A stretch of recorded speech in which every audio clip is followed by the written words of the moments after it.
Whoa, how's it going? Hey, my name is Jordan Sieben, and this is my application video for the 2018-2019 school year for local outreach.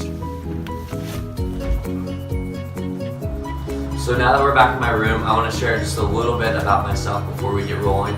First off, I love volleyball. It's a huge part of my life. You'll see me playing all the time. Second, I love Taylor Swift, so if you ever want to jam out or anything like that, I am always down. Third, I love the outdoors and exploring God's creation, so I've skied my whole life. That's a really big part of my life growing up in the Northwest. And finally, and most importantly, is my relationship with Christ and my love for His Word, which is why I'm here today to talk through John 1 through 4. The main essence of this scripture really is just to introduce Jesus, to introduce His divinity, and really, most importantly, to introduce how He is going to save all of humanity. So verses 1 and 2 talk about how in the beginning the Word was with God and the Word was God. Obviously, the Word is just another name for Jesus. So it's just showing how Jesus is eternal and He's been part of the Trinity for the beginning of time, and He always will be.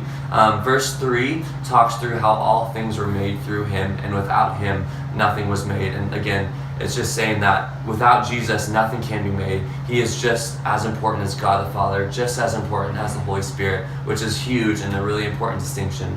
Verses 4 and 5 are really the meat of this scripture. It talks about how in Him was life, and the life was the light of men. The light shines in the darkness, and the darkness has not overcome it. And this is just really important because it's important to know how Jesus is the light.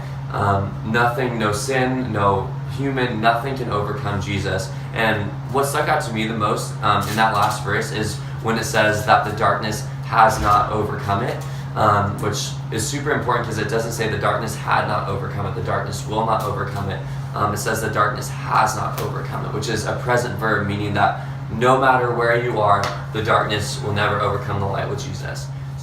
So how I can apply this passage to myself is pretty simple. For me, knowing Jesus is the light and Jesus created me for a purpose, that really helps me go throughout my day-to-day basis, just filled up with joy and with gratitude. In applying this to other people, it really shows how that, like, when we receive the light of Christ, really we have an opportunity to pour that light out onto other people. So I think it really boils down to service, showing people the love and the light of Christ, and really just showing them that He is going to be there for them through it all. So I just want to thank you for watching. I hope you have a great rest of your day.